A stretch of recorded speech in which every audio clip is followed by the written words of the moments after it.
Yo soy Mario Espinosa, soy director artístico de la UNAM y hoy vamos a probar una experiencia diferente antes de iniciar la función de las esquinas, con el propósito de hacer conexiones entre lo que hace la universidad académicamente, por ejemplo, en este caso, y lo que hace la compañía.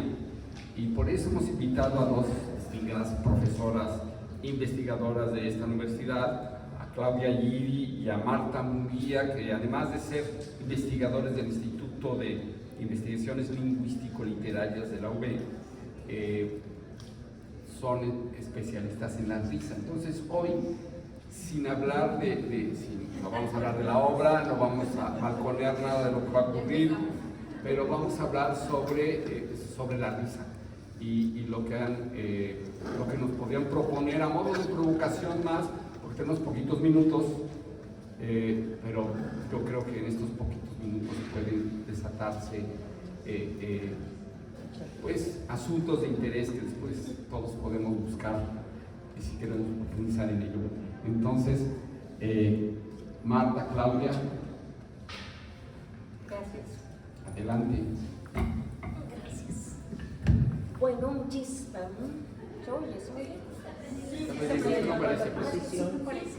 Perdón.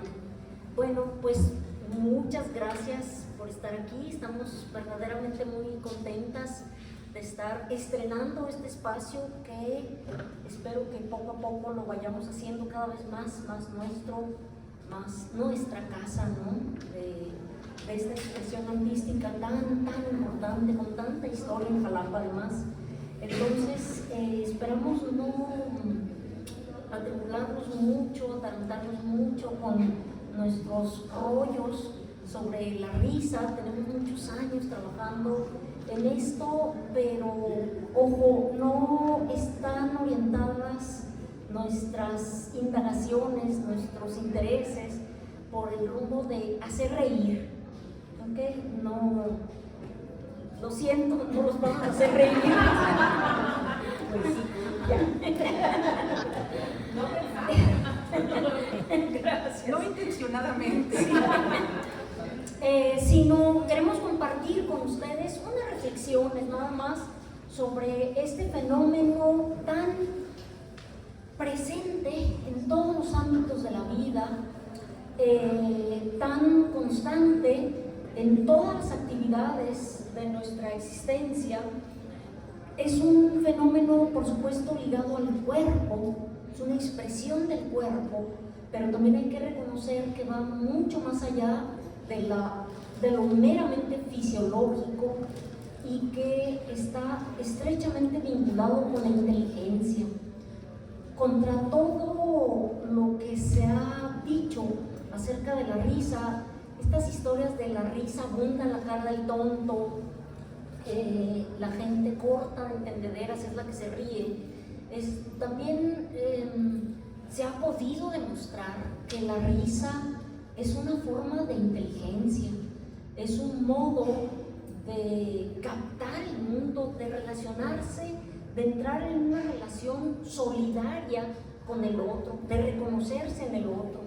La risa crea vínculos de hermandad, de solidaridad entre los seres humanos y evidentemente hay muchas formas de reír. La risa tiene muchas tonalidades. No solo podemos reconocer la risa festiva, alegre, celebratoria, hay también, por supuesto, la expresión de una risa que puede ser castigadora, que puede ser censuradora. La risa, bien lo sabemos, puede y ha sido históricamente también usada como un arma para señalar, para marcar al otro, para injuriarlo incluso, ¿no? La risa puede ser una fuente de injurias, pero en todo caso la risa, la que más nos interesa, digamos, es esa otra vertiente de la risa que tiene un sentido crítico, un sentido de distancia frente a valores morales, políticos, religiosos, ante lo que se nos quiere imponer como verdad de pronto. Entonces, la risa puede ser un recurso para distanciarnos, para ponernos a buen resguardo de las imposiciones.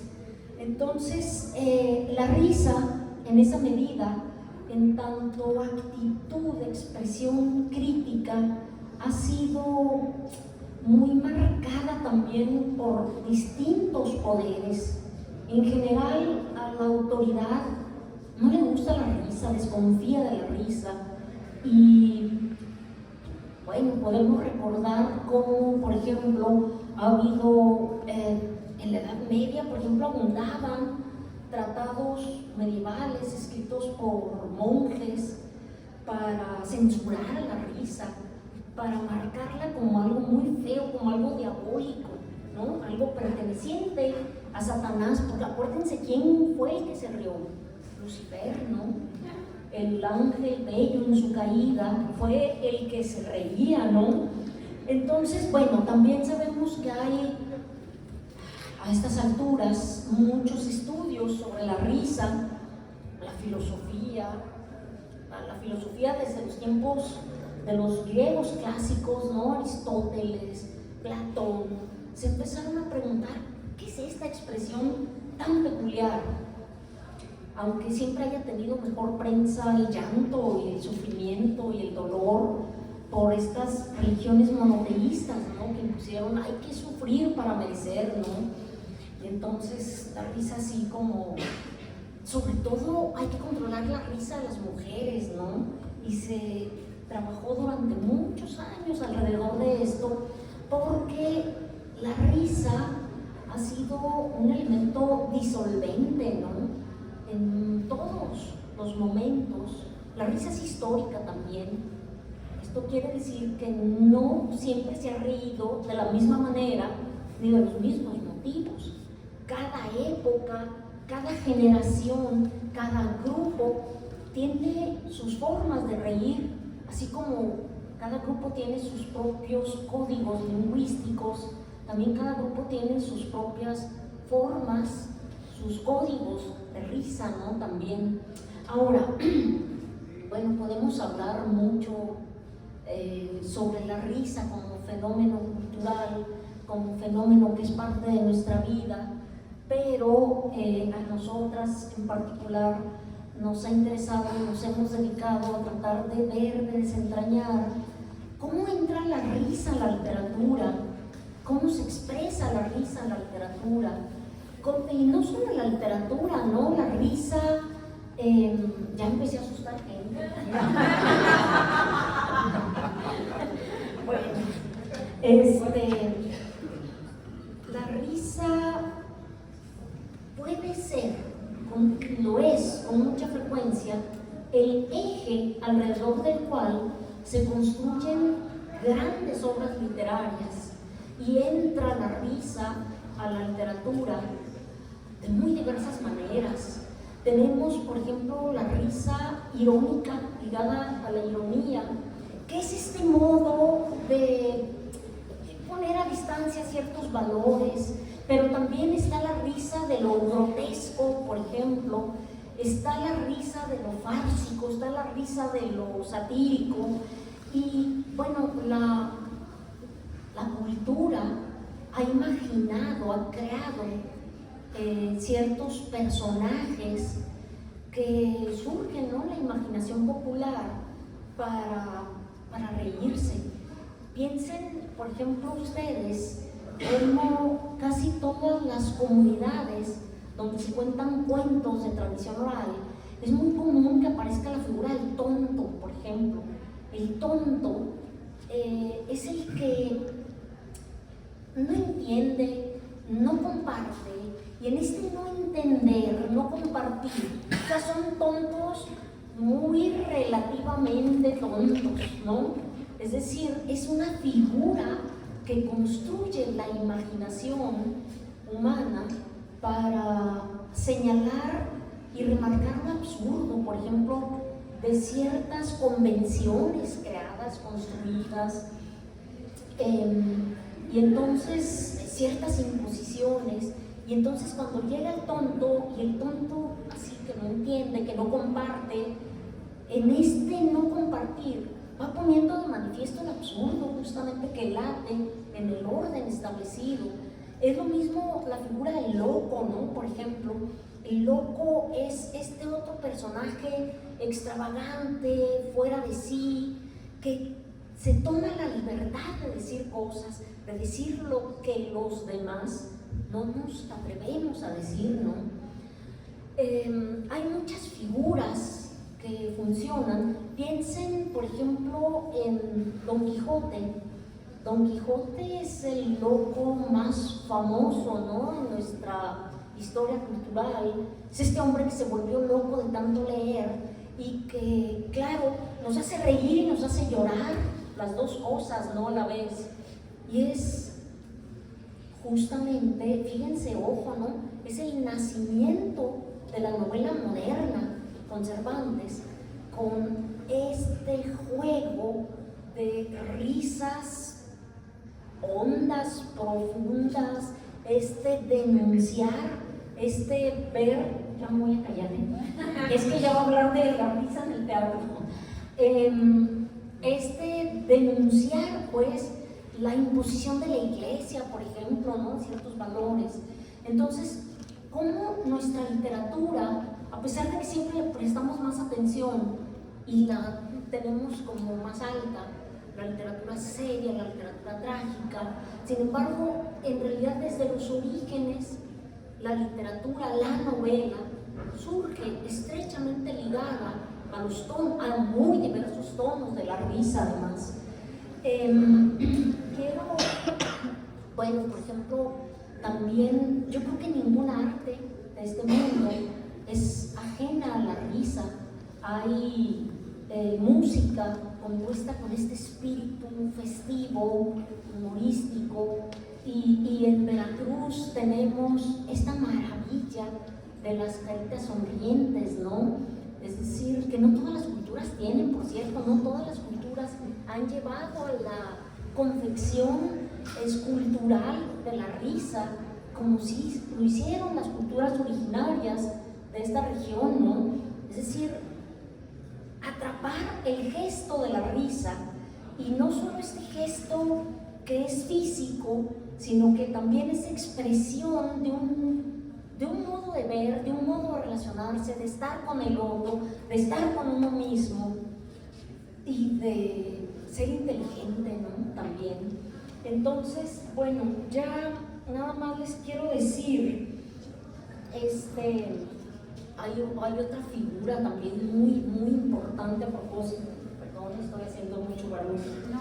La figura del Pierrot, por ejemplo, una figura clásica que es justamente esta especie de payaso melancólico que se ríe de sí mismo.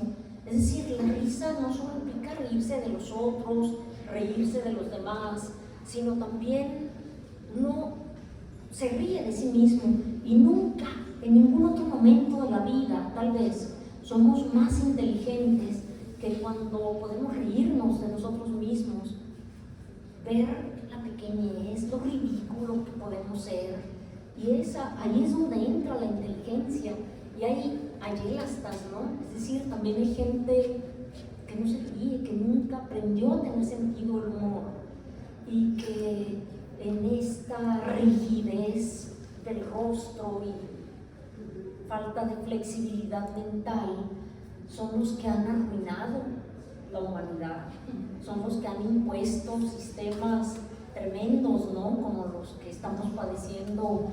Vean a este tremendo payaso, ¿no?, con los poderes más fuertes en todo el mundo, no se sabe reír, no tiene sentido el humor, el naranja, ¿no? Bueno, ya nada más para no atarantarlos más, quiero decirles una frase que me gusta mucho de Bataille. Dice, para pasarle el micrófono a mi compañera, el misterio más curioso que encontramos en la risa está en el hecho de que nos haga gracia algo que pone en peligro el equilibrio de la vida. Esto nos lo hace aún más divertido. Es decir, reír siempre es un riesgo, siempre nos ponen un poco en el abismo, pero esta es parte del encanto y de la magia, ¿no?, que tiene la risa. Bueno, le paso el micrófono a mi colega Claudia.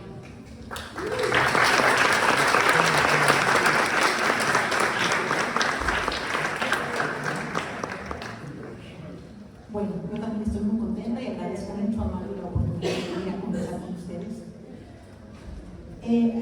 Decidimos que yo hablaría un poco de la presencia de la risa en el teatro, en el drama, porque es lo que yo trabajo particularmente, pero además por la ocasión.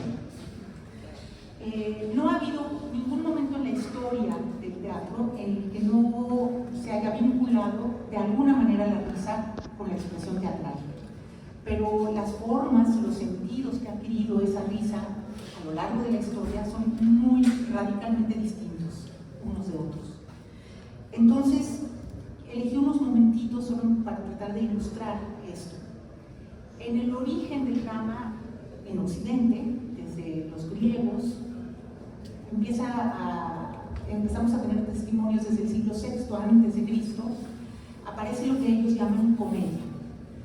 Comedia que desde el punto de vista moderno sería en realidad una farsa, pero ellos lo llaman comedia. Y es una comedia, esta comedia griega antigua, muy peculiar. Es una comedia en la que se permite la burla directa y satírica de todos los valores reconocidos como importantes en su sociedad. Entonces no tenía ningún empacho en reírse de los dioses, de los héroes trágicos, de los políticos que asistían a ver el espectáculo teatral y que además lo financiaban, ¿no? Entonces era una risa con una carga de violencia muy importante, con un lenguaje rudo y que además se permitía grandes obscenidades. Por ejemplo, los actores cómicos llevaban un gran falo que sobresalía sobre las capas de sus vestuarios, ¿no? Entonces había una constante alusión a lo sexual, a lo corporal, y esto era perfectamente natural y tolerable en la sociedad de la Grecia clásica. Y por cierto, hoy no pude evitar pensar, ante esa gran apertura y gran tolerancia, que hoy, hace casi 40 años, a esta compañía, integrada por algunos todavía de aquella época y otros ya nuevos, pero en fin, a esta compañía, golpearon en la Ciudad de México, no en el pueblo de Zacatlán el Grande, sino en la Ciudad de México, a los actores, porque un grupo religioso se sintió ofendido por lo que estaban haciendo. Una gran, bueno, no de las más importantes de Oscar Herrera, pero de un gran dramaturgo. Entonces, bueno, eso hace un gran contraste entre lo que se podía hacer en la Grecia clásica. El ataque era directo y personal a quien estaba ahí en el público. Claro, se trataba de entonces de un género catártico que permitía cierta, digamos, que les digo, yo llamaría, los teóricos llamarían farsa, gracias. Se va suavizando y deja de tener este lenguaje tan soez, exactamente. Empieza a tratar ya no tanto los temas políticos, sino temas familiares, sociales, de la vida privada de la gente, y entonces los argumentos se centran casi siempre en los conflictos amorosos, ¿no? El eje muy frecuente de todas estas comedias es los jóvenes que tienen que luchar contra los viejos frecuentemente para poder llegar a la unión que se espera que se consiga, ¿no? En esta nueva comedia se vuelve también moralizante, lo que no tenía la comedia previa. Es una comedia que escarnece los vicios, ¿no? Entonces aparece el avaro, el hipócrita, el fanfarrón, ¿no? Son los personajes, aparecen los personajes tipo, además, ¿no? La comedia se caracteriza también por un final feliz, que es más deseable y utópico que realista. pero siempre se espera el advenimiento de una sociedad mejor. Ese es el espíritu que rige la comedia en términos generales.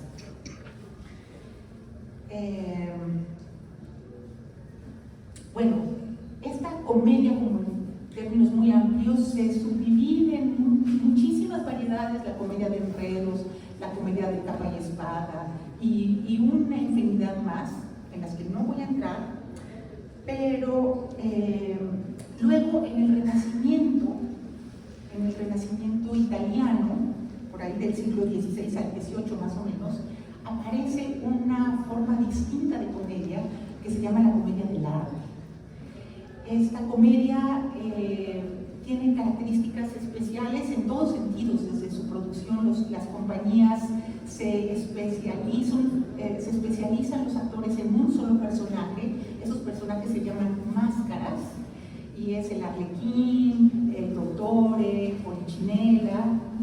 Tienen pantalones, tienen ahí la maestra Duch, seguro que podría hablarnos mucho mejor, incluso ilustrarnos muy bien a estos personajes.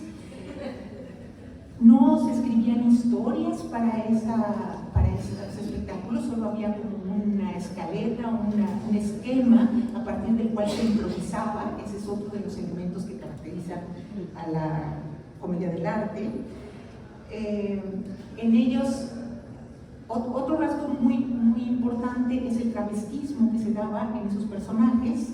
Entonces tenemos al criado disfrazado de dama y a la dama disfrazada de caballero, y esto permitía un sinnúmero de enredos en espectáculos muy espectaculares, permítanme la redundancia.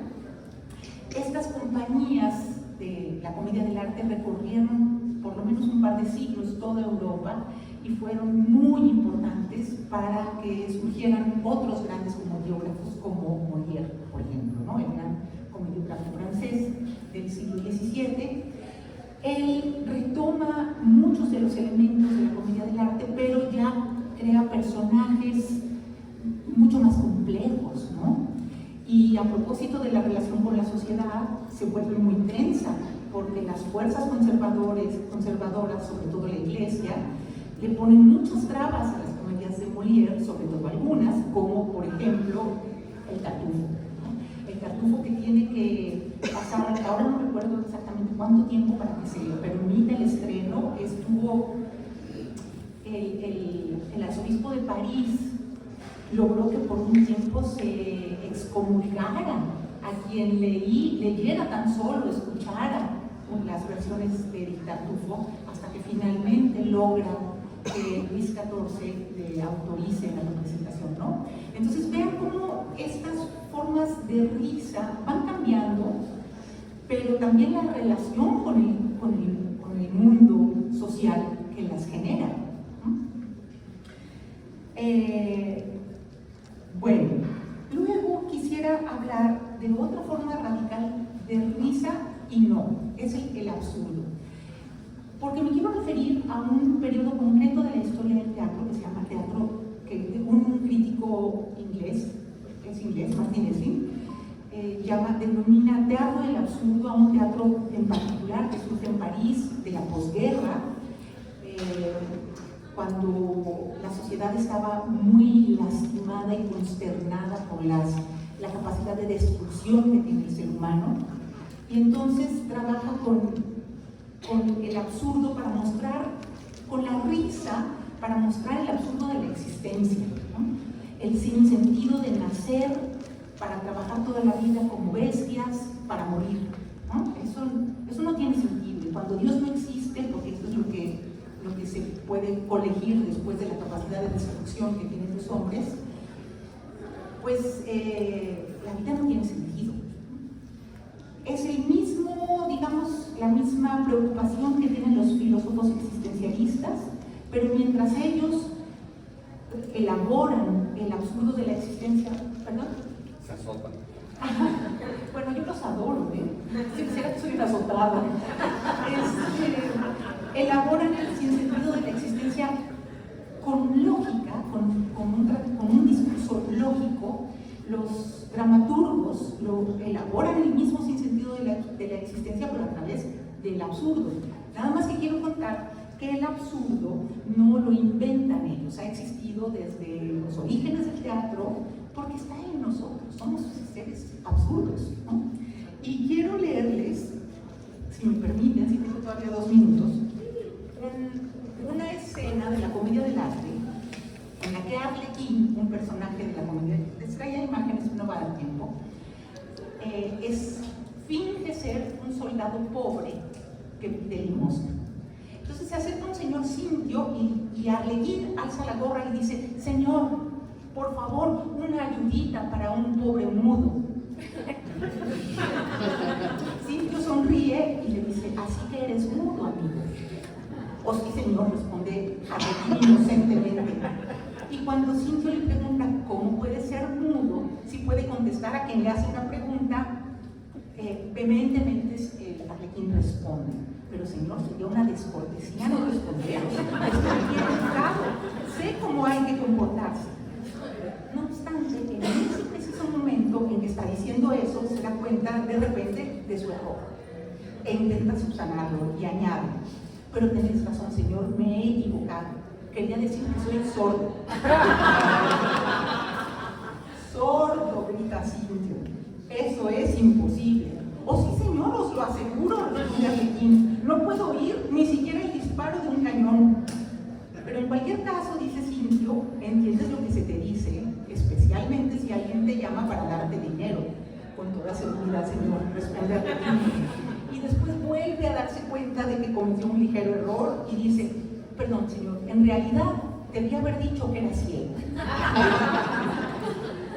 Entonces, como ven, ahí está un tratamiento del absurdo, pero con un sentido completamente diferente del que le darán los dramaturgos del absurdo de la mitad del siglo XX. Bueno, luego yo tenía unas notas que quería decirles para que tengan mucho cuidado ahora que van a entrar a la sala, porque la risa es del diablo, pero aquí mi amiga me la spoileó. La risa es del diablo, y así lo dice San Basilio y Tertuliano y Basilio de Cesarea y San Agustín, y les traía cositas para que tengan mucho cuidado de reír. Pero me voy a leer solamente 3 renglones más. Los fundadores de las órdenes religiosas tenían muy prohibido a los monjes que rieran, ¿no? Y ¿dónde está? Aquí, en un monasterio en el siglo 500, en el año 500, perdón, ordenaba a los monjes así, esta era su regla: que no se dejen disipar por la risa tonta o las bromas. Y si se sorprende a alguno de los hermanos riendo o jugando por gusto, se le amonestará 3 veces. De no desistir en su error, se le corregirá mediante castigo más severo. Si alguno habla o ríe durante la comida, que se le reprima e imponga penitencia. Entonces, aguas. Aguas, porque la risa es del diablo.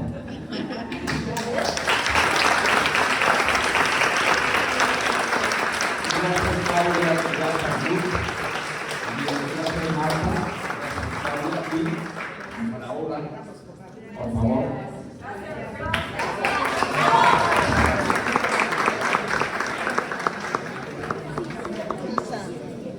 ¿Llevaste el boletito?